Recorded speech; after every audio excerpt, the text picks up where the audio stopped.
Siap dimulai, Bapak Ibu? Siap dimulai?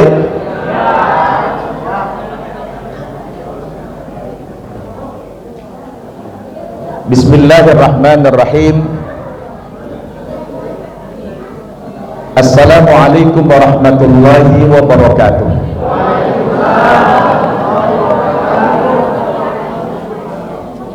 Alhamdulillah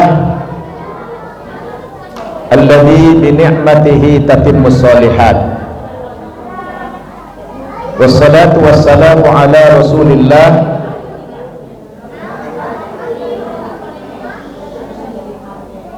Nabiyyina Muhammad ibn Abdillah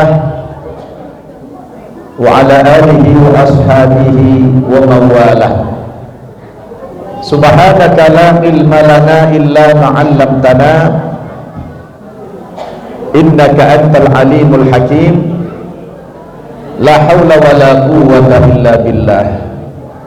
Amma ba'd. Qala Allah subhanahu wa ta'ala fil Qur'anil Karim, a'udzu billahi minasy syaithanir rajim. Wa in ta'adzana rabbukum la in syakartum la azidannakum wa la in kafartum inna 'adzabi lasyadid. Sadaqallahul adzim. Yang saya hormati para pendiri Yayasan Ukhuwah Islamiyah yang sekarang katanya tinggal 6 orang dari 19 orang. Alhamdulillah hadir semua malam ini. Yang saya hormati pembina, ketua yayasan, ketua pembangunan, dan segenap pengurus Yayasan Ukhuwah Islamiyah yang tidak dapat saya rinci namanya satu persatu, tapi semuanya sudah saya hormati insyaallah. Hadir juga bersama kita Ketua PKDP Kota Tangerang Selatan, sahabat saya, saudara saya Haji Julius Mandai. Juga hadir Ketua IKA Limkos Pak Nasir. Dan tadi disebutkan banyak sekali IKA-IKA. Tidak sempat saya mencatat, tapi semua pengurus IKA-IKA ini adalah pilihan orang-orang yang terhormat. Ada lagi ibu-ibu dari Strong Women tadi, Masya Allah, luar biasa. Banyak sekali organisasi-organisasi Bundua Kandung yang tidak dapat saya sebutkan satu persatu. Juga yang kita muliakan guru tetap kita, Ustadz Al-Hajj Arifin Purba MA. Jadi kami ini ada dua persamaan, namanya sama-sama Arifin. Saya Syamsul Arifin, beliau Arifin saja. Yang kedua sama-sama Batak. Kalau saya Nababan, beliau Purba. Purba itu pura-pura Batak. Tapi yang satu ini bukan pura-pura, memang orang Batak.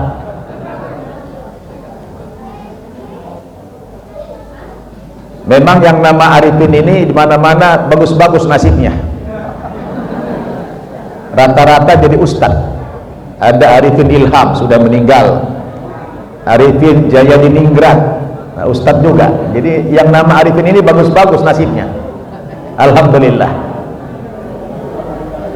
Juga yang kita muliakan guru kita, qori kita, Ustadz Komaruddin Fitroni, sarjana Al-Quran, yang luar biasa tadi tilawahnya. Beliau qori dan juga sekaligus mengajar tahsinul qiraah. Para niniak mama, para tokoh-tokoh masyarakat Padang Pariaman yang ada di perantauan ini, dan seluruh jamaah maupun anggota Yayasan Ukhuwah Islamiyah Jakarta Barat, hadirin dan hadirat rahimakumullah. Alhamdulillah, walhamdulillah, tsumma alhamdulillah. Malam ini saya sangat bersyukur kehadiran Allah Subhanahu wa taala, bisa silaturahmi dengan saudara-saudara Ambo dari Sumatera Barat yang ada di Yayasan Ukhuwah Islamiyah yang gedungnya baru diservis, baru direhab, sudah 100%. Cuma tadi waktu Pak Ketua baca pantun yang terakhir, begitu sampai kepada kalimat pengurus masih punya hutang, kok jawabnya cakep. Punya hutang kok cakep? Memangnya cakep punya hutang Bapak Ibu? Enggak cakep punya hutang itu. Tapi saya yakin Pak Ketua malam ini akan lunas semuanya itu. Cuma 152 juta mah kecil. Malam ini tuntas insya Allah. Jadi saya bersyukur, saya tempatnya jauh Bapak Ibu. Saya datang dari Gadok. Gadok itu arah puncak. Saya tinggal di sana. Alhamdulillah di sana mengasuh pesantren modern Darul Ilmi Indonesia. Jadi kalau ada anak-anak Bapak Ibu yang sudah tamat SD, tamat SMP, pengen pesantren, silakan di pesantren kita. Pesantren kita ini pesantren modern, bahasa pengantarnya bahasa Arab dan Inggris. Juga saya memimpin pesantren mu'allaf, orang-orang yang baru masuk Islam. Alhamdulillah. Jadi saya banyak juga mengasuh para mu'allaf, karena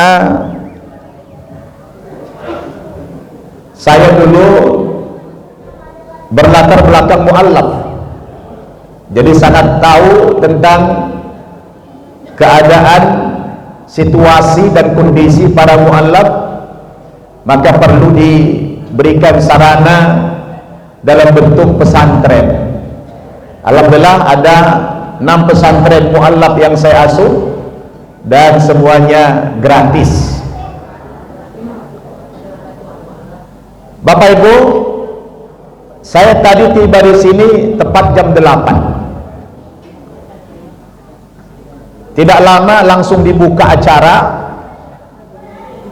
Saya hitung dari pembukaan sampai mau ceramah saya itu waktunya 2 jam.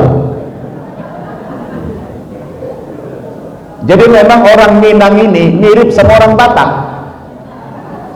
Orang Batak pun begitu, kalau acara semua sambutan. Dan itulah perekat. Jadi ada filosofi yang saya lihat mirip Batak dengan Minang. Jadi kalau di Minang itu perekatnya yang namanya Tungku Tigo Sajarangan. Di Batak ada namanya Dalihan Natolu. Jadi itu mirip. Itu perekat yang tidak bisa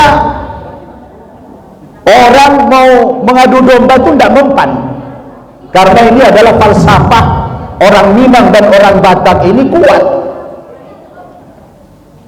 Tungku Tigo Sajarangan itu Niniak Mama sebagai pemangku adat, tokoh adat yang dimuliakan, dihormati, yang kalau dia berbicara orang tunduk mendengarkannya. Kemudian alim ulama sebagai pemuka agama juga sangat didengar di Sumatera Barat. Dan yang ketiga, Cadia Pandai atau cerdik pandai, tokoh intelektual. Ini adalah orang-orang terhormat. Tetapi induknya itu apa? Induk dari yang tiga ini adalah adat bersandikan syara, syara bersandikan kitabullah. Ini adalah induknya. Pondasi tertinggi itu adalah adat bersandikan syara, syara bersandikan kitabullah. Maka siapapun yang mau adu domba orang Minang itu tidak akan mempan dengan tiga falsafah hidup ini.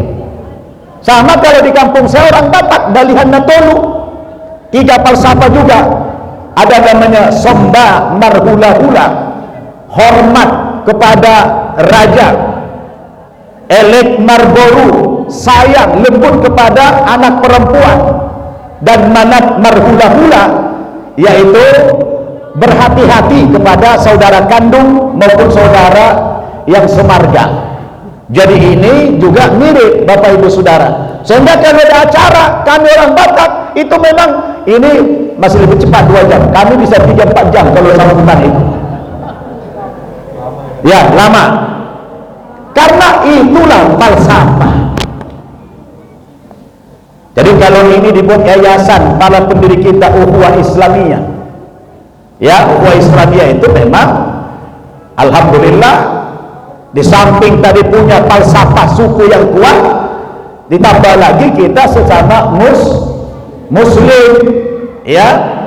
Tapi kata Pak, ya, Ustadz kita, Ustadz kata beliau tadi, saya mau sebutkan namanya, sekarang itu di Minang adat bersendikan syarak bersendikan kitabullah itu memang baru tema, ya. Faktanya sekarang banyak orang awam yang sudah jauh daripada syariat. Nah, kalau saya orang Batak kebetulan dulunya tidak muslim, sehingga tidak ada falsafah kepada agama itu, hanya 3 itu saja, ya. Jadi Bapak Ibu yang saya muliakan, lalu dari Yayasan Ukhuwah Islamiyah ini yang sudah berumur 35 tahun lebih, ini bukan waktu yang sebentar. Saya ke Jakarta aja Pak Haji tahun 94 ke Jakarta, baru 32 tahun. Berarti sebelum ke Jakarta sudah ada Yayasan Ukhuwah ini, yang sekarang ini gedung setelah direhab ditambah pemekaran, pengembangan, dibuat namanya Gedung Dakwah Yayasan Ukhuwah Islamiyah, yang tadi Pak Ketua bilang ini jangan difungsikan di malam hari saja, tetapi siangnya juga digunakanlah gedung ini untuk kegiatan keagamaan. Ada polri kita yang siap mendidik anak-anak kita, cuma mungkin problemnya adalah parkir kendaraan. Nah, ini harus sudah mulai melirik, tapi sini tanah udah mahal ini, ya, udah susah cari tanah di sini. Kalau di Bogor sana masih enak, tapi kalau di sini kalaupun ada yang jual sudah tidak sanggup lagi beli, ya. Jadi Bapak Ibu Saudara, tidak apa-apa, datang ke sini pakai motor saja. Katanya di atas sudah ada parkir motor, luar biasa nih. Biasanya di atas itu musola, ini parkir di atas. Alhamdulillah. Jadi Bapak Ibu Saudara, ukhuwah itu memang dalam Islam ini sangat penting, bukan penting, harus. Dan bagaimana kita bisa terus menjaga ukhuwah itu? Kata kuncinya adalah pada pemahaman beragama, betul? Jadi kita ini harus terus menggali ilmu Islam ini, sebab Islam ini Bapak Ibu adalah agama ilmu, beda dengan agama yang lain. Kalau agama yang lain itu bukan agama ilmu, kalau kita agama ilmu, yang sebentar lagi kita akan memasuki satu momentum, yang momentum itu syarat dengan ilmu yang banyak nanti. Apa itu Pak? Bulan Ramadan, tinggal menghitung hari, ya. Mudah-mudahan nanti Ramadan tahun ini kompak kita.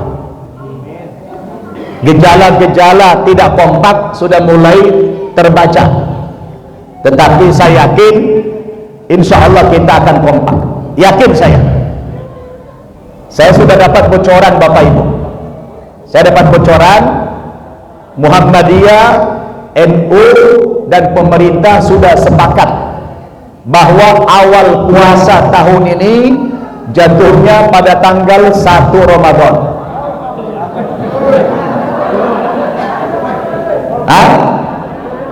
Kompak tidak? Ada yang beda? Alhamdulillah semua sepakat, ya, bahwa awal puasa jatuhnya tanggal 1 Ramadan, ya. Saya percaya tidak akan ada yang berbeda lagi, pasti kompak, betul tidak? Hanya saja awal Ramadannya kadang-kadang yang beda, betul.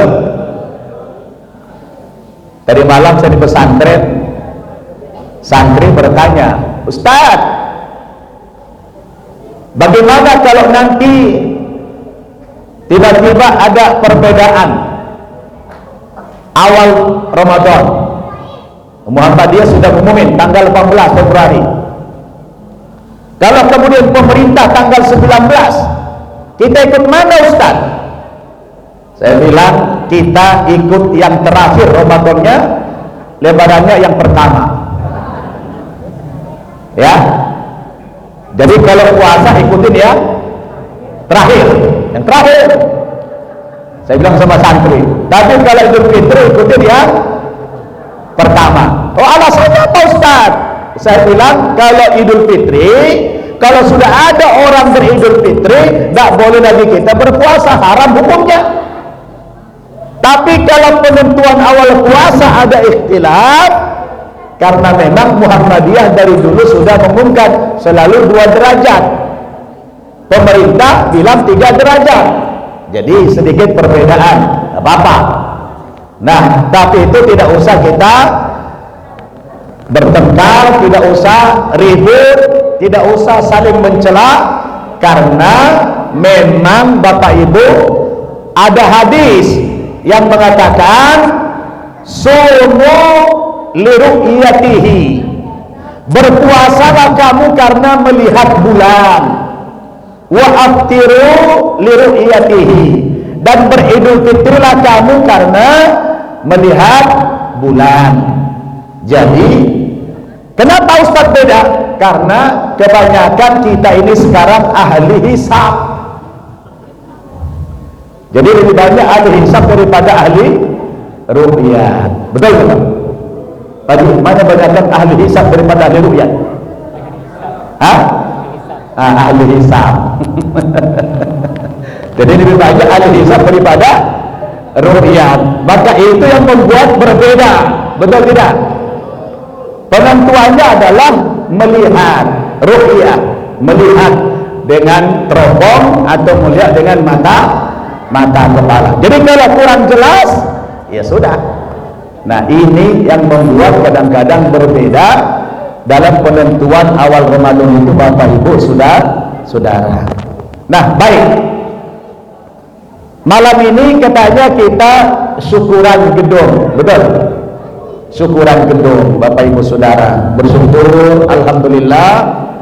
Ini tadinya katanya kecil gedung ini, sekarang sudah besar. Nah, kita tentu bersyukur kepada Allah Subhanahu wa taala bagaimana gedung kita ini benar-benar fungsinya besar. Bukan hanya seminggu sekali, tetapi setiap hari dimanfaatkan agar infak dari para donatur itu senantiasa mengalir pahalanya. Betul? Jadi Bapak Ibu saudara, saya lihat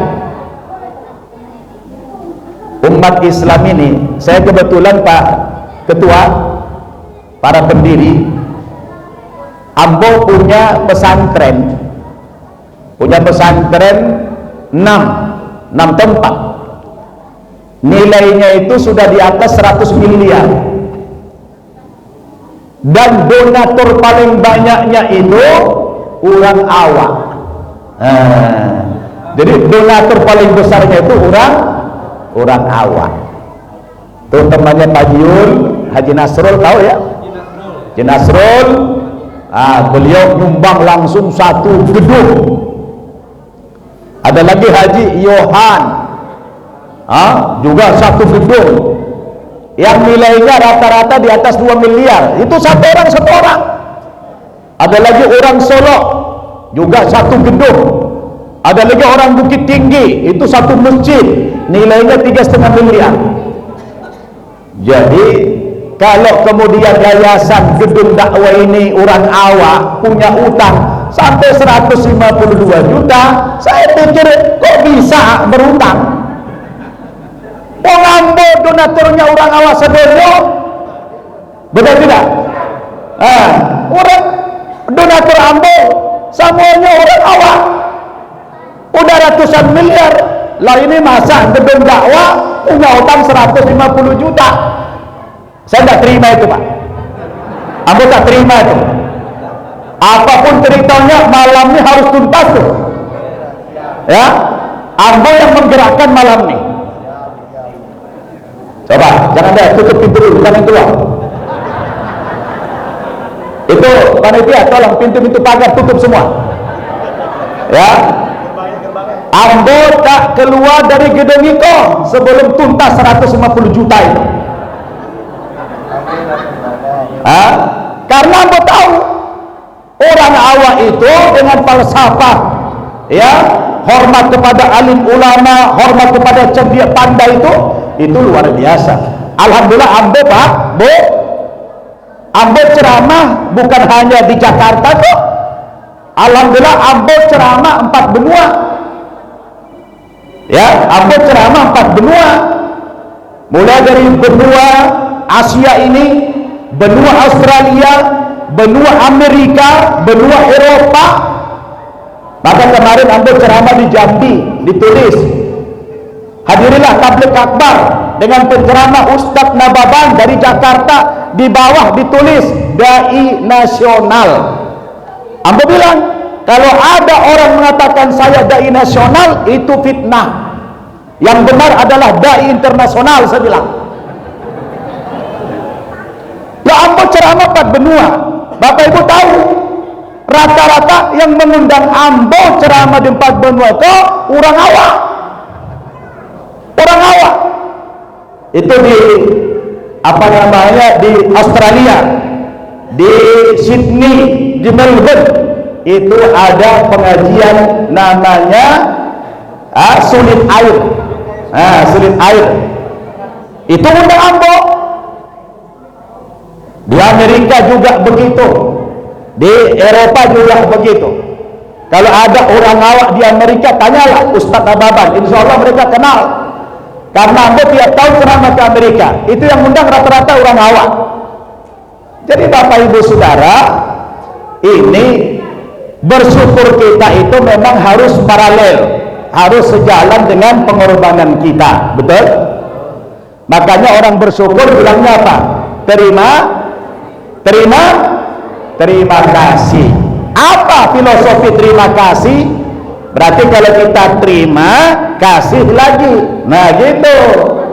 Jadi kalau ada orang bakhil, pelit, jangan bilang terima kasih, terima aja, terima. Karena filosofi terima kasih itu sekarang kita terima, kemudian kasih lagi kepada yang lain. Allah berikan kita nikmat yang banyak. Maka Allah katakan tadi, wa itta'adzana rabbukum la in syakartum la azidannakum wa la in kafartum inna azabi lasyadid. Kalau kamu pandai bersyukur, pandai memberi, ya, dan pandai menerima, Allah Subhanahu wa taala akan menambah lagi, akan menambah nikmat itu. Kalau kita memberi lagi setelah kita menerima, itu namanya bersyukur. Bapak Ibu, ambo setelah jadi ustadz, jadi penceramah, jadi dai, dulu saya setelah masuk Islam itu masuk pesantren di Jawa Timur, kemudian hijrah ke Jakarta, saya kuliah di Lipia. Jadi ada anaknya Ustadz Syaiful Bahri yang juga guru kita, itu alumni Lipia, itu adik kelas saya jauh. Kemudian menjadi dai. Dulu saya ngontrak 13 tahun, bukan di rumah tapi di bedeng, gak ada kamarnya. Lalu saya ingin merubah keadaan, ingin merubah nasib. Gimana caranya? Saya menemukan satu buku motivasi. Dalam buku itu ditulis, sebenarnya orang Islam itu tidak layak miskin. Saya baca buku ini langsung semangat, ambil lagi miskin. Ada buku motivasi katanya orang Islam tidak layak miskin. Yang tadinya ngantuk-ngantuk, saya begitu baca buku itu melek langsung, karena aku miskin. Kalaulah orang Islam dalam buku itu dia bilang mau kembali kepada Al-Quran, kan konsepnya di sini kembali kepada Al-Quran dan As-Sunnah. Kalaulah umat Islam mengikuti petunjuk Al-Quran dalam buku itu, Tidak mungkin orang Islam itu miskin. Wah, saya baca buku itu Bapak Ibu semangat. Terutama yang diurai apa?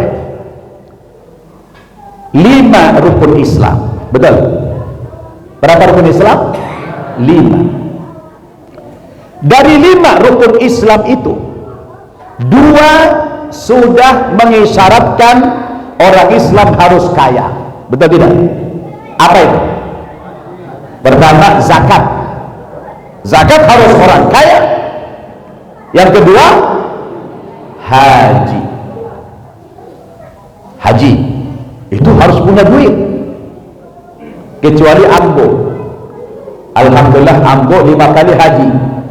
Makanya saya nggak mau bikin nama Haji Ustadz Nababan, saya nggak mau.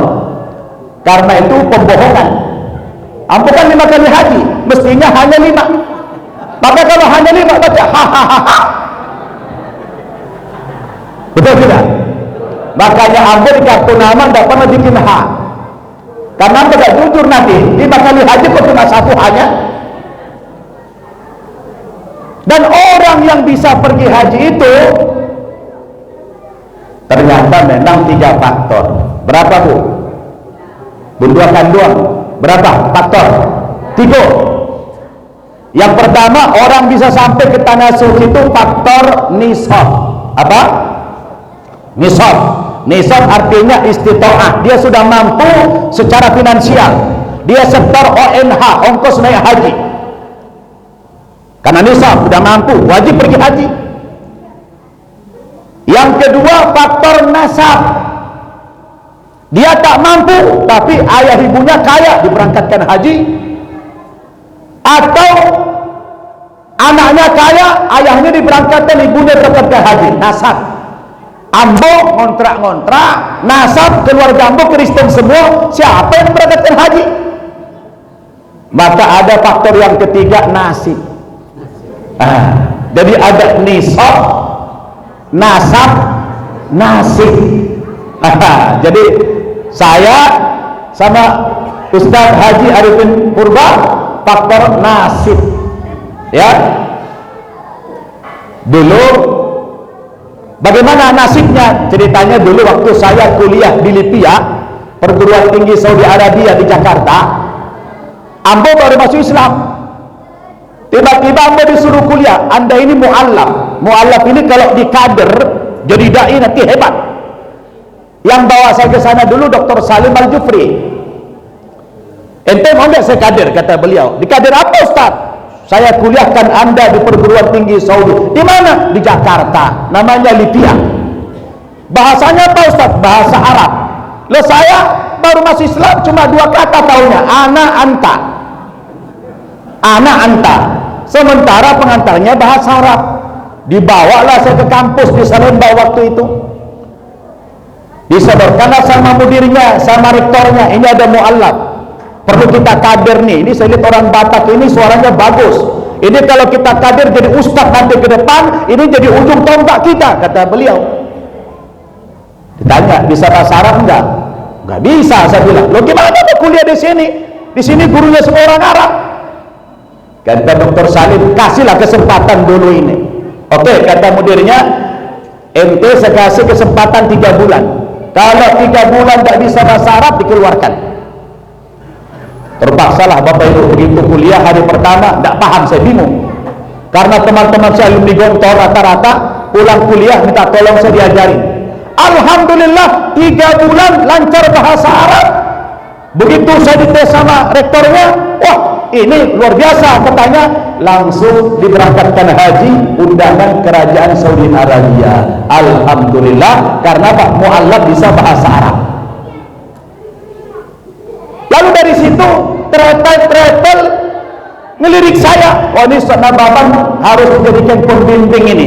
Akhirnya dipanggil jadi pembimbing haji dan umroh. Wah, umroh entah berapa puluh kali sudah, semuanya nasib gratis, tidak pernah bayar. Alhamdulillah, sampai ke Masjid Al-Aqsa gratis.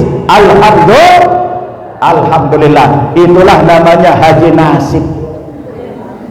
Dulu kan gelar haji macam-macam. Ada Haji Abu Bakar dulu, berangkat haji atas biaya Golkar. Dulu terkenal di zaman Orde Baru. Ada lagi Haji Mansur, berangkat haji karena halaman digusur. Jadi ada faktor nasib. Tetapi secara umum haji itu bagi orang yang istiqomah. Maka dua rukun Islam itu sudah mengisyaratkan kita harus jadi orang yang mampu, orang yang kaya. Betul tidak? Berapa persen tuh? 40% dari 5, berarti 40% kan? Ada yang bilang begini, Ustaz, kaya miskin itu kan takdir Allah. Betul, Allah yang menentukan itu. Tapi kan perspektif kita tentang miskin beda dengan orang Amerika, beda dengan orang Saudi. Di Saudi ada nggak orang miskin? Ada, tapi orang miskin di sana punya mobil satu. Kan beda dengan kita. Begitu juga di Amerika, orang miskin di sana punya mobil satu. Kalau kita miskin, tidurnya di kolong jembatan. Wah, akhirnya saya baca buku itu, saya semangat, lalu menemukan konsep saya. Dibilang dalam buku itu ada 8 konsep dalam Al-Quran kalau kita ingin jadi orang kaya. Wah, saya baca buku itu, Pak, nggak tidur saking semangat. Apa ini konsepnya? Saya temukan semuanya, saya praktekkan, terbukti Bapak Ibu. Alhamdulillah. Apa itu konsep kaya? Di sini kan banyak pedagang nih. Ya, yang sudah kaya bermakin kaya, yang belum kaya jadi kaya. Kalau dipraktekkan konsep ini, kira-kira mau nggak? Cuma mohon maaf, kalau saya sampaikan semua ini butuh waktu 2 jam. 2 jam tak apa-apa? Wah, kayaknya kalau bicara kaya langsung semangat di pagi. Kayaknya utang selesai. Apa konsepnya yang saya baca? Yang pertama, Allah mengatakan dalam Al-Quran, wa ma min dabbatin fil ardi illa 'alallahi rizquha. Tidak ada makhluk hidup yang melata di muka bumi ini terkecuali sudah dijamin rezekinya oleh Allah Subhanahu wa Ta'ala. Jadi setiap manusia ini punya rezeki, namanya rezeki jaminan. Apa Pak? Kalau rezeki jaminan ini tidak ada hubungannya dengan agama. Mau dia muslim, mau dia tidak muslim, mau dia salat atau tidak salat, selagi dia makhluk hidup, Allah jamin rezekinya. Allah bertanggung jawab. Allah yang ciptakan, Allah yang menghadirkan, Allah yang menghidupkan, maka Allah berikan dia rezeki. Tidak ada urusan dengan agama. Mau muslim, mau tidak muslim, Allah jamin diberikan rezeki. Siapapun dia. Maka begitu lahir manusia itu langsung ibu-ibu merasakan tuh, langsung keluar rezeki si anak. Karena manusia itu tidak tahu seberapa besar rezekinya, dan kita selalu ingin mendapatkan yang lebih, maka kita berusaha mencari rezeki tambahan. Betul? Dari mana rezeki tambahan itu kita dapatkan? Yang kedua, dari usaha. Apa Pak? Usaha. Allah mengatakan wa alaysa lil insani illa ma sa'ah. Manusia tidak mendapatkan kecuali apa yang dia kerjakan, apa yang dia usahakan. Jadi usaha dalam Islam itu wajib. Maka saya protes, ada anak-anak yang produktif usia belasan tahun jadi tukang parkir, jadi Pak Ogah. Kapan orang Islam akan maju? Mentalnya seperti itu, tidak mau bekerja, premanisme, betul tidak? Usaha itu wajib. Jangan lihat hasil. Allah mengatakan wa qul i'malu fasayarallahu amalakum. Bekerjalah, berusahalah, nanti hasil Allah yang menentukan. Betul tidak? Jadi kita harus usaha. Orang kita perantau ini kan mana ada, nggak ada orang awak, orang Batak dari Medan sana, dari Padang sana ke sini untuk berleha-leha bersantai-santai. orang merantau itu sudah siap segalanya, betul tidak? Ketika kita hijrah itu pasti harus lebih hebat. Saya dulu Pak, kalau Ambo tak hijrah dulu dari Medan ke Jawa ini, gak bakal masuk Islam kayaknya. Ambo hijrah secara fisik dari Sumatera Utara ke Pulau Jawa. Dengan berkah hijrah itu, alhamdulillah Ambo dapat hidayah masuk Islam. Coba kalau Ambo bertahan di Sumatera Utara, mungkin Ambo jadi pendeta besar, bukan jadi ustaz, betul tidak? Jadi memang orang yang hijrah itu Pak selalu lebih maju daripada orang yang tidak hijrah. Maka dalam sejarah kita lihat pemimpin di Madinah pasca hijrah itu semuanya adalah muhajirin, betul? Muhajirin, orang yang hijrah. Nabi hijrah dari Makkah ke Madinah. Begitu Nabi meninggal, penggantinya siapa? Abu Bakar. Bukan orang Ansor. Abu Bakar itu orang Mekah yang muhajir, betul tidak? Meninggal Abu Bakar diteruskan oleh Umar. Umar juga bukan orang Madinah, dia orang Makkah, muhajir. Meninggal Umar diteruskan oleh Utsman. Utsman juga bukan orang Madinah, orang Makkah, hijrah. Lalu Ali juga orang Makkah yang hijrah ke Madinah. 4 khulafaur rasyidin semuanya orang hijrah. Meninggal itu lanjut Muawiyah, juga orang yang hijrah. Jadi hijrah itu bahasa kita orang awak merantau. Apa? Merantau. Jadi orang merantau itu sudah siap. Makanya orang-orang kita di perantauan ini sukses-sukses, betul? Karena kita pindah itu bukan bermalas-malas, bukan bersantai-santai. Coba lihat Haji Yul dengan putra Minangnya, bara sedengok Paji putra Minang 80 lebih putra Minang. Ambo punya kawan orang Payakumbuh, Haji Yohan, dia bikin outlet pakaian, itu jumlahnya berapa?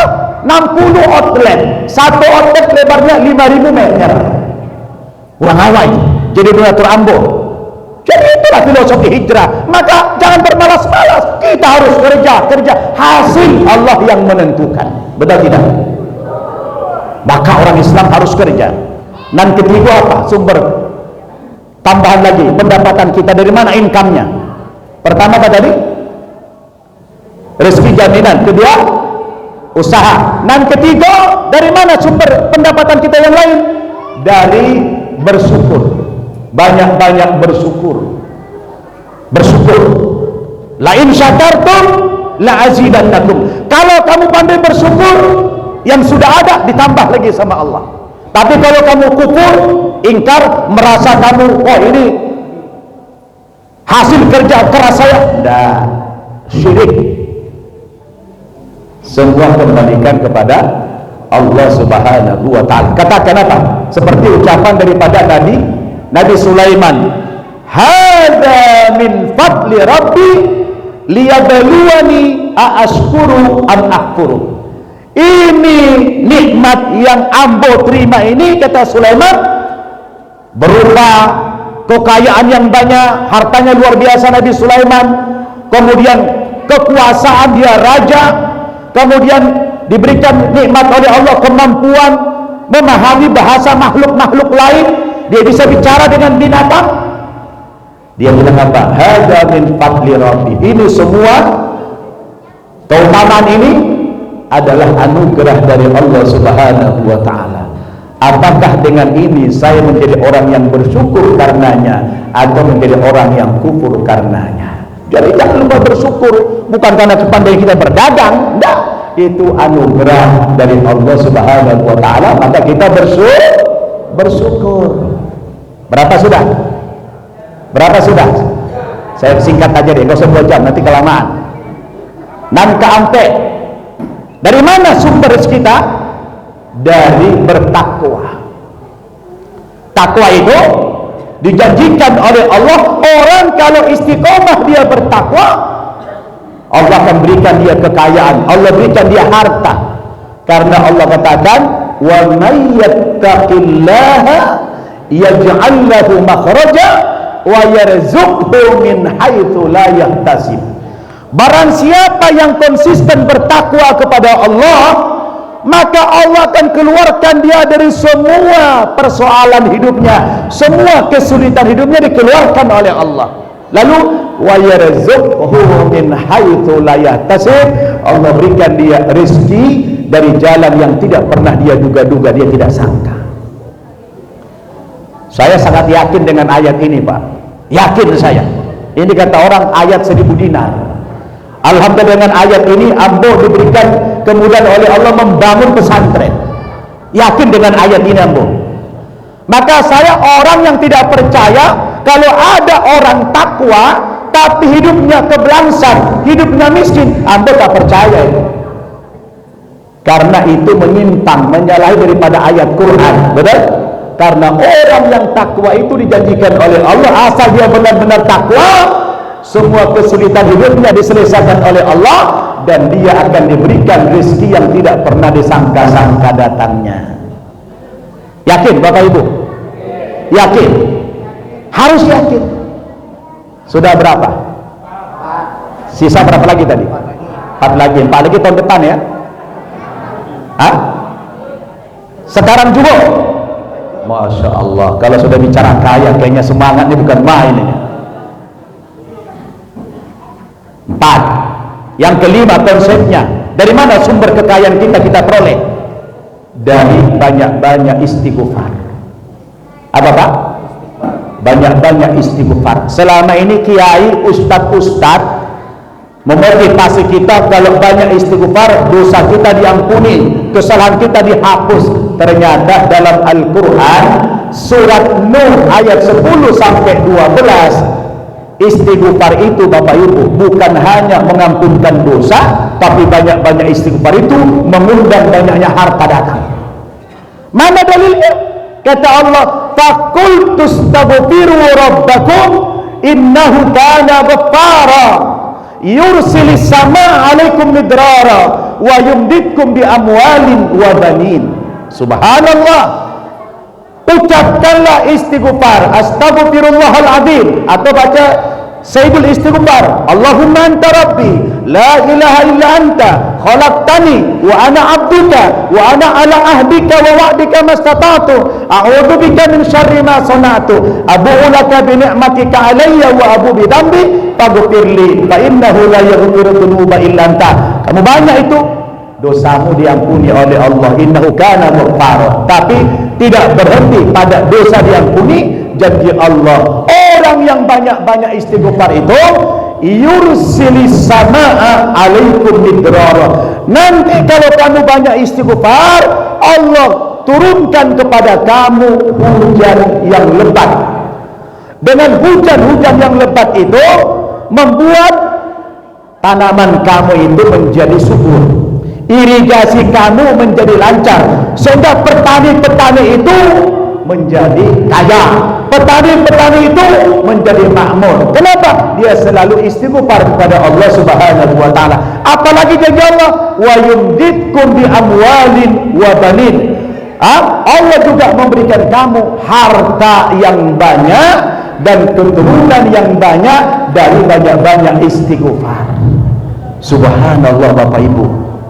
Istighfar itu bukan hanya mengampunkan dosa, tapi juga mendatangkan harta yang banyak. Berapa sudah?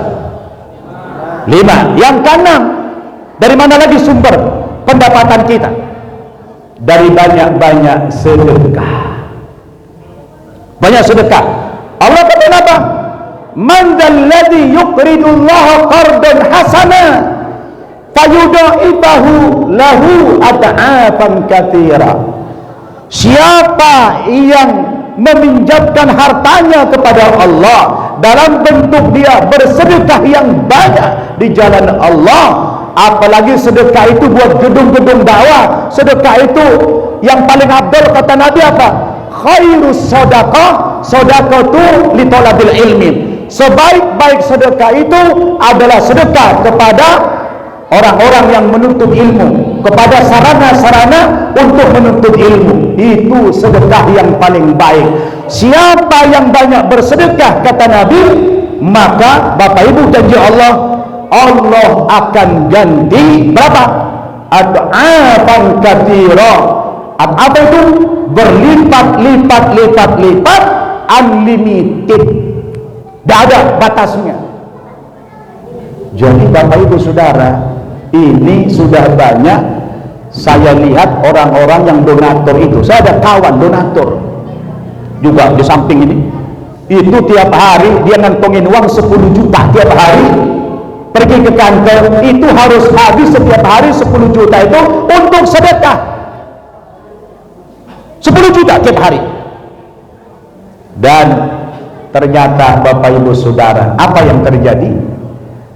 Hartanya makin bertambah, dan saya belum pernah dapat informasi atau dapat berita atau dapat pengumuman di masjid, Assalamualaikum warahmatullahi wabarakatuh, bapak-bapak, ibu-ibu, diumumkan bahwa gara-gara Pak Haji sebulan banyak sedekah dia jatuh bangkrut. Belum pernah itu.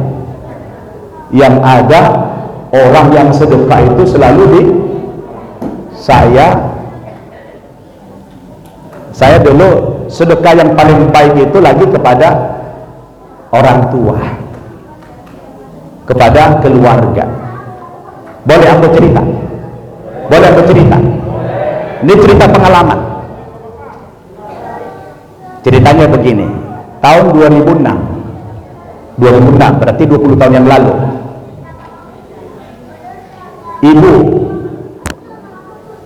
ibu saya, ya, ibu kandung itu kena kanker di lidah gara-gara makan ikan asin yang formalin itu. Dia makan ikan asin, rupanya kecantol tulangnya di lidah. Dalam hitungan hari itu langsung menjadi kanker, dan kankernya kanker ganas.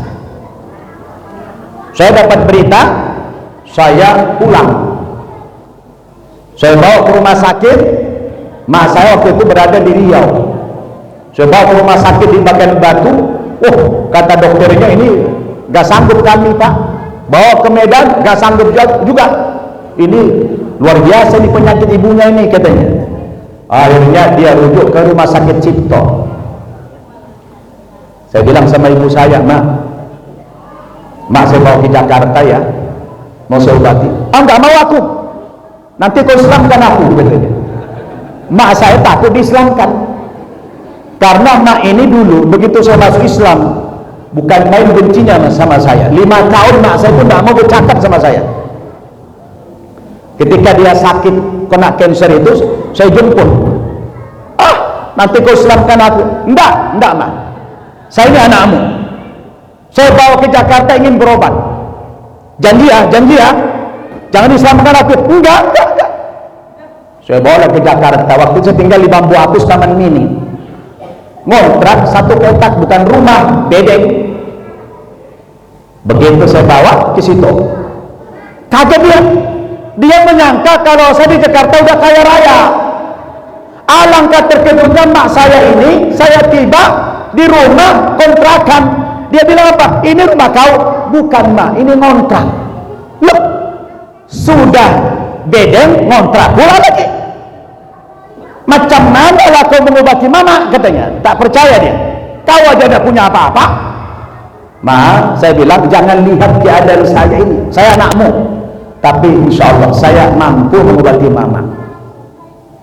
Besoknya saya bawa ke rumah sakit Cipto, dilakukan biopsi, diambil jaringannya, diteliti. Kata dokter onkologinya, Pak, ini ibunya, saya ini sudah ribuan menangani kanker, tapi ini ibu kamu ini, dia bilang ini yang paling dahsyat kankernya. Kaget saya. Benar dong? Iya, betul. Begitu diambil jaringannya, langsung tumbuh di mana-mana, besar-besar, di sini, di kepala, cepat sekali tumbuhnya. Lalu apa yang harus saya lakukan, dok? Kata dokter 3 pilihan, radiasi, kemoterapi, atau operasi. Yang paling ringan apa, dok? Dia bilang radiasi dulu. Oke, saya pergi ke kasir, saya tanya radiasi berapa biayanya. Dia bilang 35 juta 10 kali. Waduh, saya nggak punya uang, tapi saya sudah berjanji sama orang tua mampu. Saya telponilah teman-teman saya, minjam uang. terkumpullah 35 juta.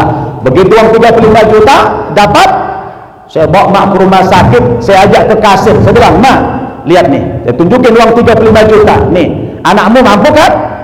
Untuk motivasi dia, menghibur dia. Jadi mama jangan lihat saya karena ngontrak sehingga tidak percaya saya bisa mengobati. Nih lihat, 35 juta, saya bayar. Alhamdulillah, mak saya mulai semangat hidupnya. Begitu saya obati Bapak Ibu, kata dokter ini nggak bisa dibawa pulang, harus dirawat. Dirawat bukan sebentar, 7 bulan. Tiap hari tumbuh-tumbuh, tiap hari tumbuh-tumbuh. Singkat cerita nih, begitu mak saya sudah 5 bulan dirawat, sakitnya tidak ada tanda-tanda sembuh, makin parah, lidahnya sudah hancur. Apa kata dia? Kata mak saya, nak, mak tidak mungkin lagi hidup, nggak lama lagi mak ini akan mati. Cuma mama boleh nggak bertanya? Nanya apa mak? Ntar mak kalau mati, kamu mau nggak mendoakan mama? Kaget saya bertanya nih, mau nggak mendoakan saya kalau sudah meninggal dunia? Kata dia. Saya bilang, mak, kenapa minta doa dari aku? Aku kan muslim. Kenapa nggak minta doa dari saudara-saudara yang Kristen yang seiman dengan mama? Apa dia bilang? Aku lebih yakin karena kamu orang yang paling soleh di antara anak mama. Ma, saya bilang, bukan persoalan mau atau tidak mau, tetapi dalam agama Islam, kalau mama nanti Allah takdirkan meninggal, saya sebagai anak yang muslim, Allah larang kami mendoakan orang tua atau siapapun yang tidak seiman, karena itu tidak ada manfaatnya. Allah mengatakan dalam Al-Quran, maka lin nabiyyi wal ladzina amanu ayastaghfiru lil musyrikin walau kanu uli qurba min ba'di ma tabayyana annahum ashabul jahim. Tidak pantas Nabi Muhammad dan orang-orang yang beriman, apanya tidak pantas, berdoa memohonkan ampun kepada Allah atas dosa-dosa orang yang musyrik, walau kanu uli qurba, sekalipun orang musyrik itu keluarganya, ayahnya, ibunya, anaknya, min ba'di ma tabayyana annahum ashabul jahim, setelah nyata bagi mereka bahwa orang musyrik, orang kafir itu kalau mati tempatnya di neraka jahanam.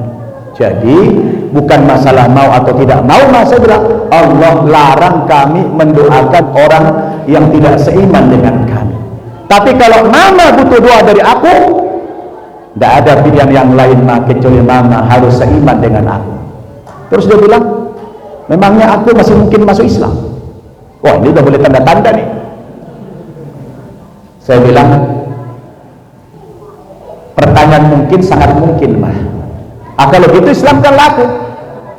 Wah, ini spontan nih. Saya ketika dia bilang Islam kan laku, saya menganggap itu seperti terpaksa. Saya tidak begitu merespon sekali.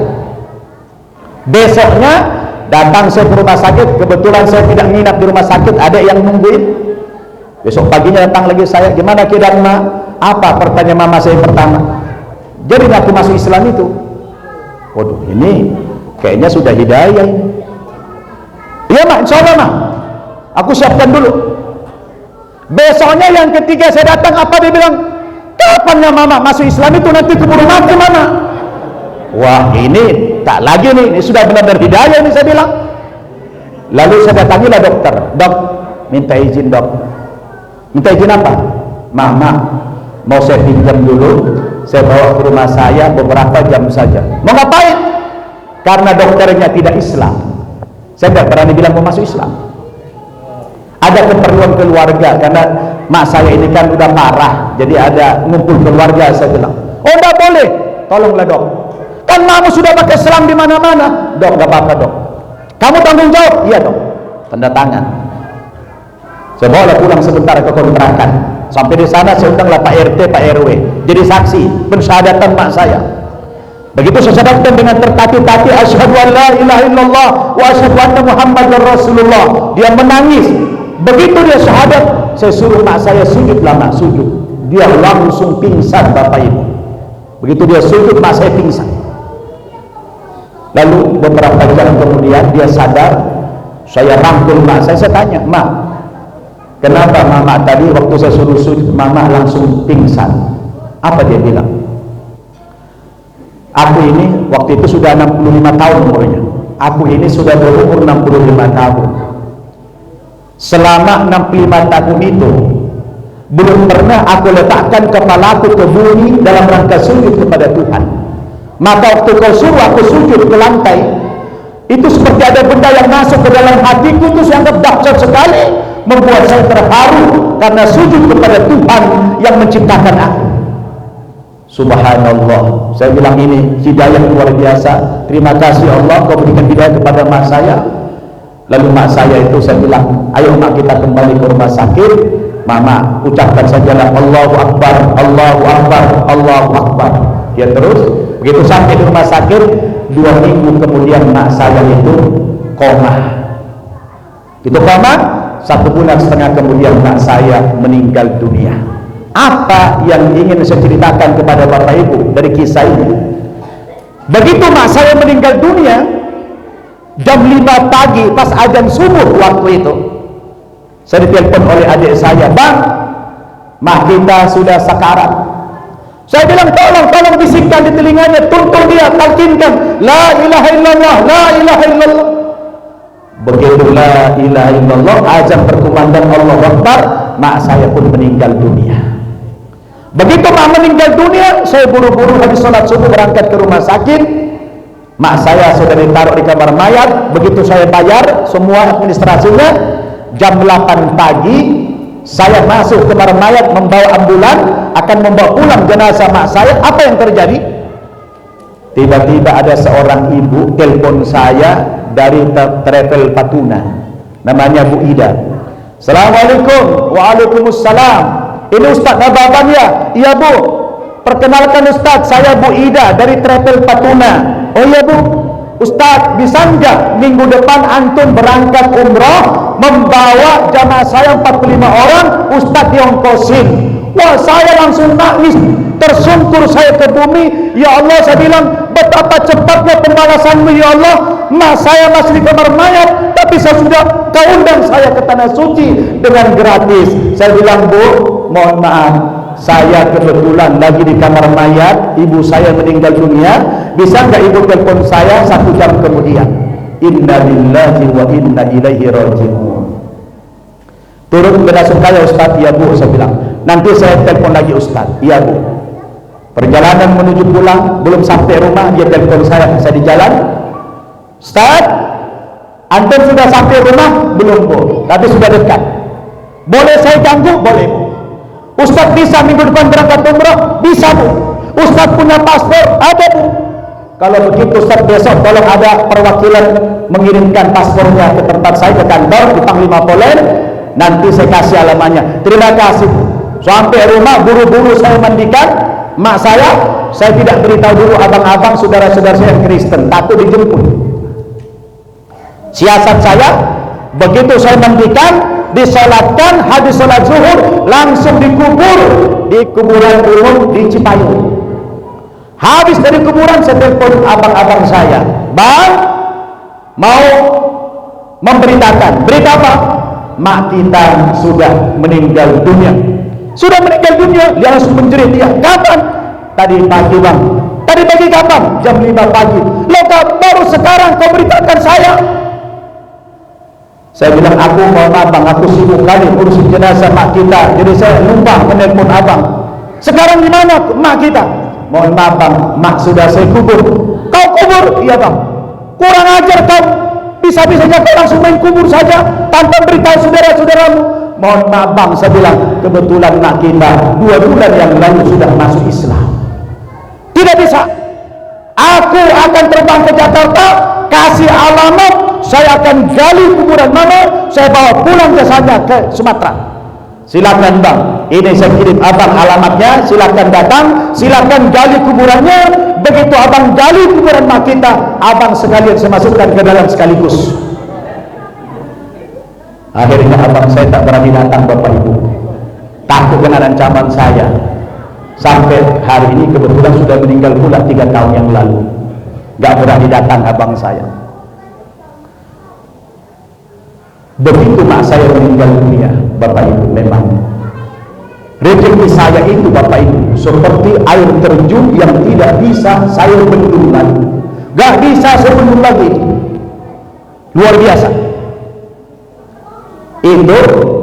Begitu saya berangkat umrah, seminggu kemudian pulang umrah, jamaah umrah 45 orang itu demo kepada pemilik travel. Demonya bukan demo yang jelek, demo yang baik. Pak Budi, dia bilang, namanya Pak Budi, ini Ustadz Nababan luar biasa, kami berkesan Pak Budi, dibimbing sama beliau. Kalau bisa travel, pakai beliau terus untuk membimbing. Kata Pak Budi, terima kasih Ustadz, minggu depan berangkat umroh lagi ya Ustadz. Baru pulang umroh, beliau umroh lagi. Umroh yang kedua, begitu juga, begitu pulang, jamaah minta kepada travel untuk saya selamanya membimbing di Patuna. Begitu pulang kata Pak Budi, Ustaz, besok kita bulan depan pergi haji ya Ustaz. Beberapa bulan setelah mak saya meninggal, 3 kali ke tanah suci gratis, 2 umroh, 1 kali haji. Habis itu tiba-tiba ada telepon dari Jerman untuk undangan ceramah. Saya pikir dari mana? Saya kan bukan ustaz yang terkenal, kok ada undangan ceramah dari Jerman? Habis dari Jerman ada undangan ceramah dari Australia, dari Sydney. Waktu itu diundang oleh Adiak Sadao, menteri dari perkumpulan orang-orang awam. Pergi ke sana, pulang dari sana ceramah diundang lagi ke Amerika. Habis itu ada undangan ke Kanada. Saya berpikir Bapak Ibu, dari mana semua ini? Saya baru flashback lagi, oh inilah barangkali karena sedekah kepada orang tua. Alhamdulillah, ibu saya dari Kristen masuk agama Islam. Uang membiayai ibu saya itu diganti oleh Allah beribu-ribu bahkan berjuta-juta kali lipat. Saya seperti mimpi, dari rumah ngontrak-ngontrak 1 petak sekarang punya aset ratusan miliar. Itu tidak terbayang saya Bapak Ibu Saudara. Ini kebenaran janji Allah Subhanahu wa taala dari sedekah, terutama sedekah kepada orang tua dan sedekah kepada agama. Man alladhi yuqridullaha qardan hasana fayudha'ifahu lahu ad'afan katsira. Siapa yang bersedekah di jalan Allah Subhanahu wa taala, Allah balas yang berlipat-lipat, unlimited itu. Maka malam ini saya prihatin, tuntaskan dulu hutang panitia. Saya mau lelang 7 tangan Bapak Ibu. Coba 7 tangan. Berapa Bapak? Berapa? Berapa dari Bapak? Jangan ragu, berapa? Enggak, beli dulu. Oke, Bapak berapa? 2 juta, catat. Mana panitia ini? Catat. 2 juta. Ayo buruan cepat. Saya enggak mau turun kalau belum tuntas ini. Beliau 2 juta. Ayo siapa lagi? Saya lagi, buruan. Bapak berapa? Pak Ketua? Tambah 10 juta. Subhanallah, takbir. 10 juta, 10 juta, 2 juta. Ayo buruan, buruan. Ini janji Allah. Sebelum nanti dicabut. Ayo, berapa? Buruan kalau besar. 10 juta beliau. Ketua pembangunan kita. Beliau 10 juta, beliau 2 juta. Ayo, siapa lagi? Masih ada 2 lagi ceramah saya ini, belum tuntas, 2 lagi. Ayo, sahabat Bapak Ibu, buruan. Ibu-ibu. Berapa? Ibu-ibu. Buruan. Bu, baru 12 juta, masih kurang 140 juta lagi. Ayo, yang di luar, Bapak. Berapa Bapak Ibu? Di luar, Pak. Berapa Pak? 2 juta di luar. Tambah panitia di luar tuh, 2 juta. Siapa lagi? Beliau. 5 juta. Mana panitia? Beliau Pak, 5 juta. 5 juta. Ya, siapa lagi? Bapak Ibu di luar. Tadi ada tunggu. Berapa Bapak? 1 juta, beliau 1 juta. Ayo, masih banyak itu. Itu berapa Bu? 10 juta. 10 juta itu, Allahu Akbar. Ayo, siapa lagi? Biasanya pun 2 kantong berlimpahnya sedekahnya nih. Ayo, ibu berapa? Wah, rame nih. 8 juta, buruan. Siapa lagi? Allahu Akbar. Ayo, Bapak Ibu buruan. 8 juta. 15 juta, Allahu Akbar. 15 juta. Ini saya sudah sampaikan ayat-ayat ini. Yang pengen cepat kaya buruan. Ya, buruan, yang pengen cepat kaya, buruan sedekahnya. Ayo, beliau 5 juta, langsung direkap nanti 5 juta. Oke, sambil jalan dulu, dicatat ya, sambil jalan. 2 lagi, PR saya 2 lagi. Baru berapa tadi Bapak Ibu? Baru 6. 2 lagi. Yang ke-7, dari mana sumber pendapatan kita lagi Bapak Ibu? Dari pernikahan. Dari mana? Dari pernikahan. Allah mengatakan, wa ankihul ayyama minkum wasalihun min ibadikum wa imaikum iyakunu fuqara yughnihimullahu min fadlih. Wahai para jomblo, wahai para pemuda, wahai para pemudi, menikahlah kamu kata Allah dengan hamba-hamba Allah yang saleh, nikah dengan yang salehah, yang salehah nikah dengan yang saleh. Menikah kamu kata Allah. Iyakunu fuqara, jika sekarang kamu miskin ketika masih lajang, ketika masih pemuda pemudi, kamu miskin hari ini, fakir kamu hari ini, dengan kamu nikah kata Allah, yughnihimullahu min fadli, Allah akan kayakan kamu. Bahasanya bukan diberikan rezeki lagi, Allah kayakan kamu dari pernikahan itu. Subhanallah. Jadi Bapak Ibu, nikah itu mendatangkan harta. Makanya kita coba lihat, mana lebih banyak jumlah orang kaya setelah dia menikah atau masih lajang? Mana lebih banyak jumlah orang kaya Bapak Ibu? Banyakan mana? Banyakan orang kaya dari setelah menikah. Karena nikah itu janji Allah mendatangkan harta. Ya, maka jangan ragu menikahkan putra putri kita, tentu dengan yang soleh dan solehah. Baru yang terakhir, yang ke-8, dari mana sumber rezekinya? Dari memperbanyak anak. Apa? Memperbanyak anak. Allah mengatakan, wala taqtulu auladakum khasyata imlaq, nahnu narzuquhum wa iyyakum. Jangan kamu bunuh anak-anakmu karena kamu takut miskin. Ya, jangan kamu bunuh anak-anakmu karena takut miskin. Allah lah yang memberikan rezeki kepada mereka, anak-anakmu, dan juga kepada kamu kata Allah. Jadi kalau dulu ada bilang 2 anak cukup, laki-laki dan perempuan, wah, sebenarnya konsep itu kalah dengan Cina. Coba lihat Cina. Cina itu Pak, seperempat penduduk bumi ini orang mana? Cina. Dari 8 miliar sekarang penduduk bumi, warga Cina itu 2 miliar. 2 miliar. Bapak Ibu kalau pergi kita kemana-mana, itu Cina. Bahkan Amerika, negara yang superpower, Amerika, di semua kota itu ada namanya Chinatown. Apa? Di mana-mana Chinatown. Saya di San Francisco itu satu kelurahan itu Chinatown, itu pasarnya orang Cina. Tulisannya bukan tulisan bahasa Inggris, tulisan Cina. Bayangkan, di negara adik kuasa saja Cina berjaya.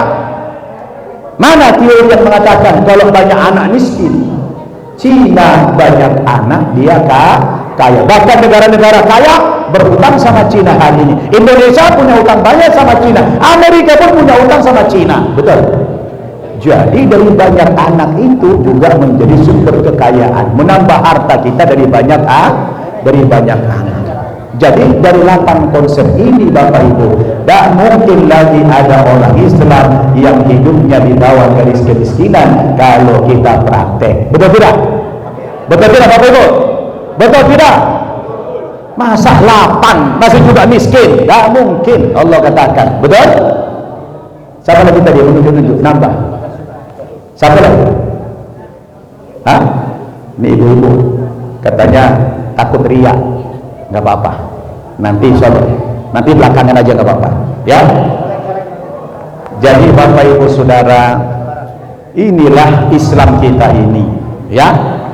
Kalau kita praktekkan ajaran Islam ini, insya Allah hidup kita bahagia.